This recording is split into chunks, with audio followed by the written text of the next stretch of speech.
clergyman nor a theologian, Lawrence Bender, to say a few words. Thank you, Jeff. I'll just be brief. The movie's coming out July 9th. Magnolia is releasing the movie. Lucy Walker is the director. It has a kind of extraordinary lineup of people in the movie: President Carter, President Musharraf, President Gorbachev, Tony Blair, President de Klerk from South Africa, some very people on this panel, Valerie Plame, Ambassador Richard Burt, and others. I'm working with Participant Media, and as Participant Media has done in all their movies, we're working together to create, just like we did on Inconvenient Truth, a coalition of NGOs, students, faith-based leaders, thought leaders, political leaders, internet gurus.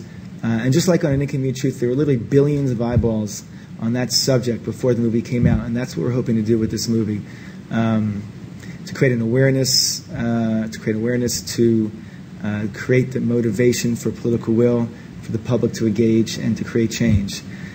The movie is terrifying. It's edge of the seat. It's eye-opening. And I think at this point we can introduce the teaser, if there's a way to do that. We're going to show you a 3-minute piece on the movie itself.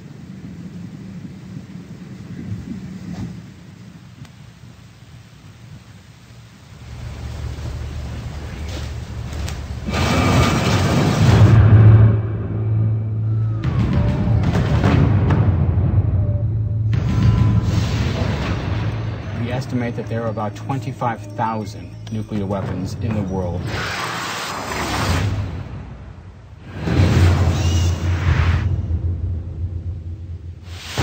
The B-47 bomber disappeared over the Mediterranean. Nuclear weapons aboard were never located.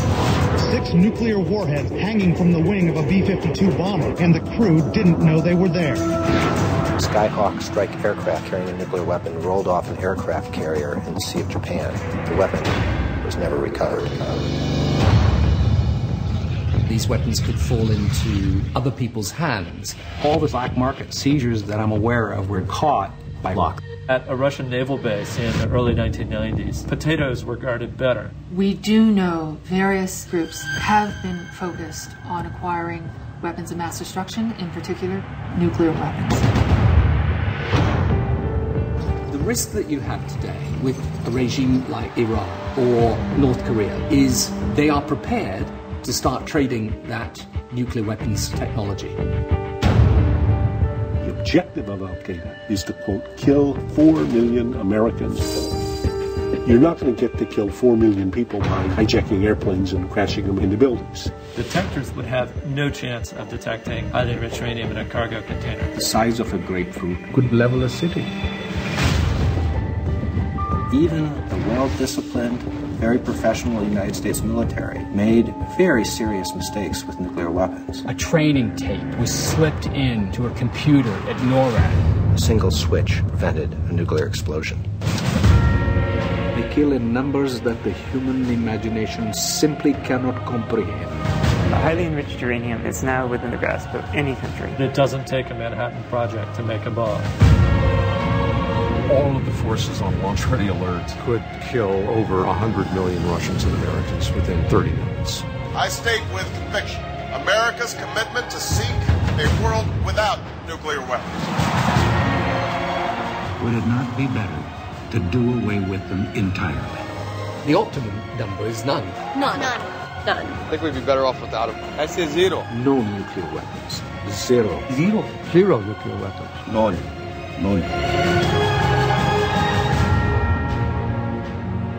The weapons of war must be abolished before they abolish us.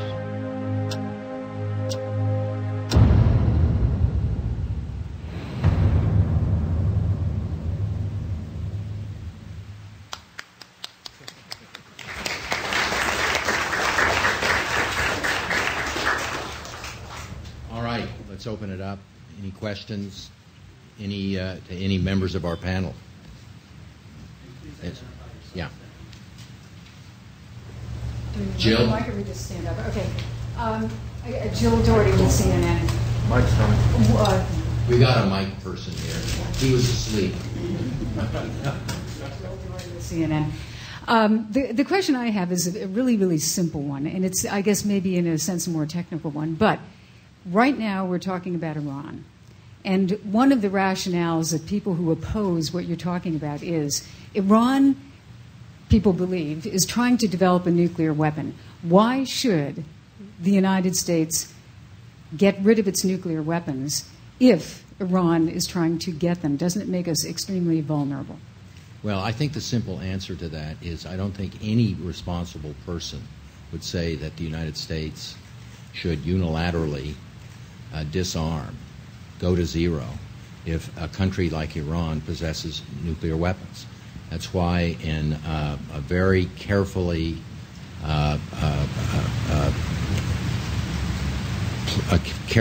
documented plan that an international commission that Global Zero convened over a year ago to produce an action plan for getting to zero talks about negotiated reductions that begin with the United States and Russia, include other nuclear powers, and in the process, all existing nuclear states move down to zero in a politically feasible, in a technically verifiable manner.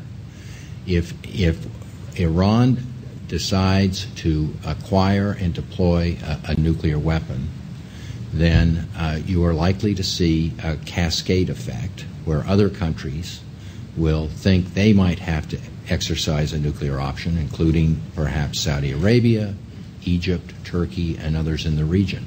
That would be, in my view, and I think in the view of others, that would be a showstopper. But if we are successful in generating, and when I say we, I'm not talking just about global zero, I'm talking about governments like the United States, the Russian Federation, other members of the international community are successful in revitalizing the consensus against the spread of nuclear weapons, you begin to change the decision matrix of the Iranian leadership. Right now, any government in Tehran has to weigh the pros and cons of going nuclear. And if they recognize that the political costs that there is of going nuclear, that there is an emerging consensus, not only on the part of nuclear powers, but worldwide, and this will be tested next month at the NPT review conference, you begin to raise the nuclear threshold for any country, including Iran, for going nuclear. So nobody is advocating unilateral nuclear disarmament. But what we are trying to do is refocus attention to proliferation. One last comment here. Let me remind you that the 1968 Nuclear Non-Proliferation Treaty had embodied in it a trade-off, a deal, a bargain. What it said was that existing non-nuclear countries that signed up to the treaty committed themselves to remaining non-nuclear. But the existing nuclear powers committed themselves to a serious effort in nuclear disarmament. And in past nuclear proliferation review conferences, those non-nuclear countries have justifiably criticized the United States and other nuclear powers for not seriously pursuing their commitments under the treaty. But with the START treaty, with a follow-on set of negotiations that further reduce U.S. and Russian nuclear warheads, and with a potential multilateral arms control forum where every nuclear state participates, we strengthen, I think, the barriers to further nuclear spread. And that's the logic behind the Global Zero concept. It's also the political logic, I think, behind the Obama administration's efforts to link the new START agreement with its goal of non-proliferation. Hi, I'm Susan Cornwell.